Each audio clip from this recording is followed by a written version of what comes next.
भारतीय स्वतंत्रता का क्रांतिकारी आंदोलन। भारत की स्वतंत्रता के लिए अंग्रेजों के विरुद्ध आंदोलन दो प्रकार का था, एक अहिंसक आंदोलन एवं दूसरा सशस्त्र क्रांतिकारी आंदोलन।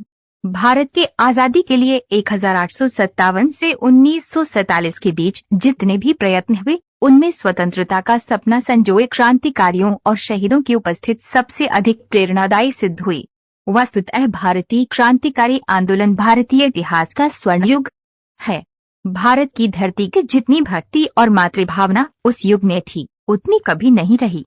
मातृभूमि की सेवा और उसके लिए मर मिटने की जो भावना उस समय थी, आज उसका नितांत अभाव हो। क्रांतिकारी आंदोलन का समय सामान्यतः लोगों ने सन 1857 से 1942 तक माना है। श्री कृष्ण सरल का मत है कि इसका समय सन 1757 अर्थात प्लासी के युद्ध से सन 1961 अर्थात गोवा मुक्ति तक मानना चाहिए।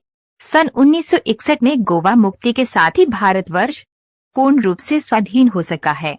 जिस प्रकार एक विशाल नदी अपने उद्गम स्थान से निकलकर अपने गंतव्य अर्थात सागर मिलन तक अबाध रूप से बहती जाती है और बीच बीच में उसमें अन्य छोटी छोटी धाराएं भी मिलती रहती हैं, उसी प्रकार भारत की मुक्ति गंगा का प्रवाह भी सन 1757 से सन 1961 तक अजस्र रहा है और उसमें मुक्ति यत्न की अन्य धाराएं भी मिलती रही हैं। भारतीय स्वतंत्रता के सशस्त्र संग्राम की विशेषता यह रही है कि क्रांतिकारियों के मुक्ति प्रयास कभी शिथिल नहीं हुए।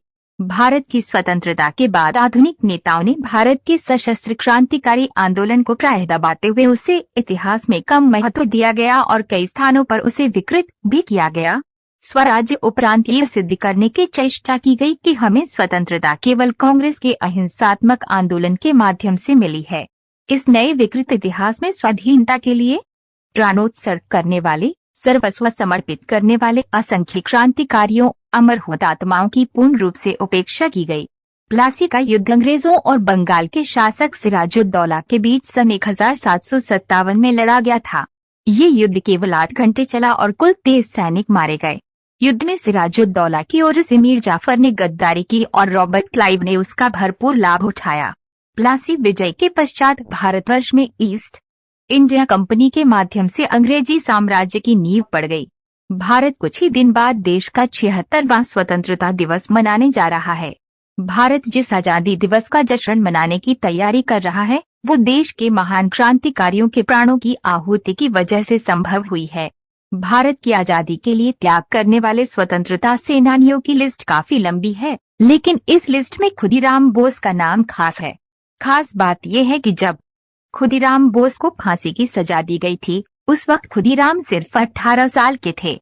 इतनी कम उम्र में भी उन्होंने देश के लिए मरना ठीक समझा और बिना किसी डर के हाथ में गीता लेकर फांसी पर चढ़ गए। ऐसे में जानते हैं कि आखिर खुदीराम बोस के जीवन और उनकी बहादुरी की कहानी। इसके अलावा ये भी जानते हैं उन्होंने कम उम्र में ऐसा क्या कर दिया था कि अंग्रेजों को उन्हें फांसी की सजा देनी पड़ी। तो जानते उनके जीवन से जुड़ी खास। आपका कहानी यहीं तक समाप्त हुआ। चैनल को सपोर्ट करो और लाइक, कमेंट, शेयर, सब्सक्राइब करना ना भूले।